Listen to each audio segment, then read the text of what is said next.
For those of you watching live, I'm the curator of a private library that deals with the history of human imagination. And from time to time, I share some of the treasures of that library with the audience both here in Washington, as well as you at TEDMED Live around the world. So this being the session of welcoming life into death, I thought I would start with life. You know, very few people have actually seen this. This is one of the world's great understatements. This is the paper that announces in Nature the original copy of DNA. This is Watson and Crick's original paper, and it happened 60 years ago. It's the anniversary, and I want to point out very much here what it says here. This is one of the great understatements of science, right here. We wish to suggest a structure for the salt of deoxyribose nucleic acid. This structure has novel features which are of considerable biological interest. You can't make that up, okay? So this is what the original looks like. You know, when you talk about welcoming life into death, we look back here. This is the frontispiece. It's a copy. It's not the original. The original's back in the library. It's just so fragile, I don't like to travel with it. But this is the frontispiece here of Vesalius. It's 1534 or so.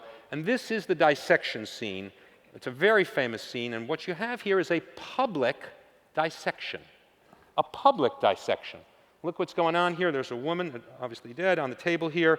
There's Vesalius here. There's, I don't know if you can see it here, there's dogs in the frame right down here. Okay. There's people arguing. There's church members right here. The church would come, the clergy would come to these public dissections in Italy because they were not secret. They were public events, and they're all learning. This is not some fanciful rendering here. This is an accurate, reasonably accurate depiction, with the exception of the skeleton in the center here, of a public dealing with death right in the middle of life. They're trying to learn. This is the age where they're trying to learn about the human body. So, you know, published around the same time with Vesalius, all the knockoffs started to appear. You know, we think piracy is a problem in our time. Forget about that. As soon as Vesalius published his images, within literally 2 years, the knockoffs started to appear. This is one of the knockoffs. When you're thinking about life and death, this is a pretty powerful image from 1540 here. This book is almost 500 years old. And you can clearly see that life, death, they're thinking about it here. Look at this, though, where it gets really amazing. You know, before X-rays, nobody had any idea until Vesalius started doing the dissections. This is the idea of taking your skin off your body, literally taking the skin and removing it and hanging it over to your hand, right, and revealing the body. Look at the artistry here. Look at the way the artist is saying, look, as I take the skin off me, the body is revealed. And this is an extraordinary copy because it's colored as well. It's 500-year-old coloring. And these are the first time you'll see colored images from 500 years ago of the musculature and of the body structure here. So clearly, life and death, much more common, much more blurred in the 16th century in the West. Let's go to the Americas. These are the voyages of debris. This is a spectacular frontispiece here. This is right around 1560 or so. And here they're showing pictures of some of the Native American tribes. And here you can see very clearly that life and death are coming together. What's going on in this image is the draining of the brains here of a dead person because they're collecting the brain fluid to drink it as a way to celebrate the knowledge stored and the intellect and the soul of that person. So the Indians understood the brain was very important. These are the Florida Indians here. And you can see a very clear reverence of how that's happening. You know, obviously we would think of this as cannibalistic, but in this culture it's not thought of as cannibalistic at all. It's thought of as reverence, and you can see the beads here, and you can see what we would think of as an extraordinary image of life and death, but just a few pages later we would see an image that looked very, very simple, similar to us. And here is clearly a funeral of a warrior. Let's zoom in here so you can see it a little bit better. All right? And you can tell what's going on here. This is a warrior clearly who has died. The tribe is mourning this warrior, his arrows around him. And suddenly we see sort of a classic celebration of life and death as we understand it. So a culture that's also drinking or consuming part of the corpse, is at the same time acting reverentially toward it with a conch shell here and a person here. So when we zoom ahead a little bit, this book is called The Bills of Mortality, and we saw earlier the amazing statistical work, okay? And now we're going to see the origin of epidemiology here. These bills of mortality are published in 1665, which happens to be a plague year in London. This is the bill of mortality for a plague week. In fact, you can see here 2,010 people died that week of the plague. But we're not going to talk about the plague here. We're going to talk about all the other reasons people died. And here you can see an extraordinary listing for one of the very first times, this is 1665, of all the reasons people died. All the reasons people died. And here, clearly death is very much a part of life. Right? When they're piling bodies in the street because 2,000 people have died in a single week, which is really nothing because the peak week is here, following the plague curve that we heard about earlier. It's in the summer here. It's 6,102 people die in a single week in London. 6,102 people die in a city of about 400,000 at the time. So when 6,000 people die, you ask why in a single week. You've got a whole different relationship between life and death when death is that close, that sudden, when you can die from anything, including many things we don't know anymore, but you can die because you're killed by a fall from a horse at the Ash Hallows Lumber Street, okay? Which I think is a great cause of death, okay? But just as much you can die from scurvy. And look at the work of the epidemiologists here. At the same time 6,000 people are dying from plague in a week, they're counting all the other deaths. Somebody died, from stones. One. Remarkable. So how do you think about death when it suddenly appears at that scale, at that level? This book launches an ideological revolution. This book is called Dances with Death. It's published in 1549. There we go there. And what this book is, it's filled with little illustrations, which I'm not going to show you because I'm going to show you the nicer ones. They basically come up with this idea, it's a Swiss concept in a cemetery, that the reason you die is an invisible angel comes and dances with you. And when that invisible angel shows up and dances with you, that's your time to go. And so this is the same concept. The Dances with Death went through maybe 75 editions. This edition, however, paints the paintings of Dances with Death. So this is from the 1700s here. There's no color printing here.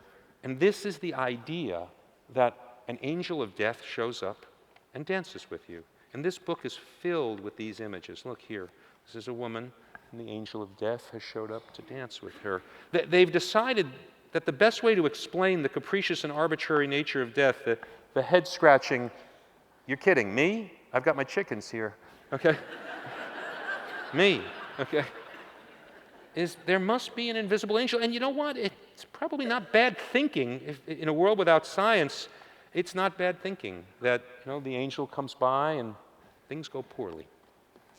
So doctors are forced to struggle with it throughout history. Now, one of the things for the doctors in the room is you're sort of used to this idea that when you went to school there were textbooks, but in the 18th and 17th centuries and earlier there was no textbooks. When you were a doctor, you bought a blank book, and on day one you started writing. And everything the professor said, you wrote down, all right? And when you were done, you had your textbook.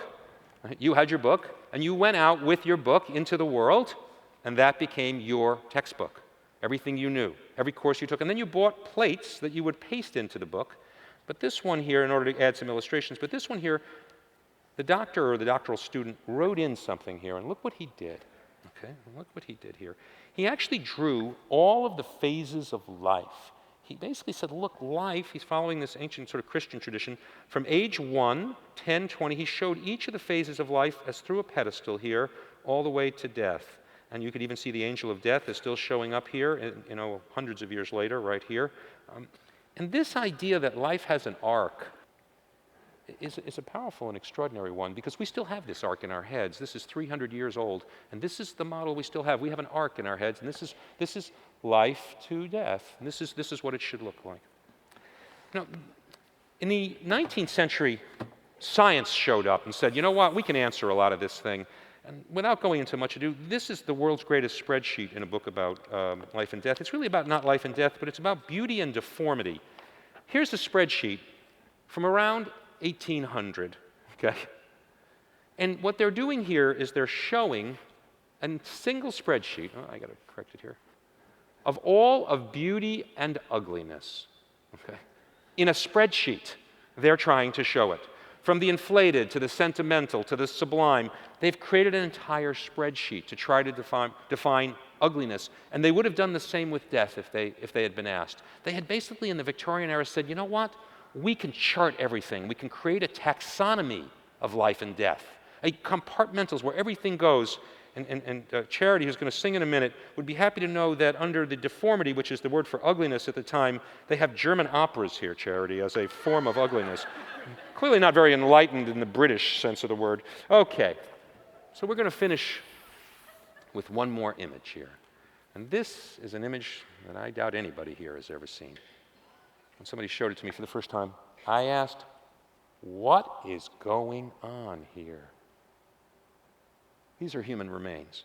So you can't look at this image and not think of the Holocaust or the killing fields or the genocides of Rwanda or Darfur. I mean, it's just not possible. But this boneyard is not the result of a Holocaust. It's a macabre example of an absolute indifference to death. If you don't care, because in Cuba at the time, for hundreds of years, if your family didn't pay the annual cemetery fee, if you didn't pay the fee, they dug up your corpse. They just dug it up. And they took the bones and they threw them in the boneyard because nobody cared about you anymore. And then they sold that cemetery plot to somebody else. And they did it for hundreds of years. This is 1907. These are people, some of the Americans from the American Expeditionary Force who were down in Cuba for the war at the time, the Spanish-American War. And they come up this boneyard, and there's what looks like it must be hundreds of thousands of skeletal remains. They've since covered this over. It's now a park. You have no idea it's there. But a few pictures survive, and this is one of the few surviving pictures. And this is what happens when you want death to be so hidden, we just ignore it. So there is a brief, fast tour of some of the treasures and imagination of how we've tried to imagine death and life over hundreds of years, as reflected in some of our greatest books and materials. Thank you.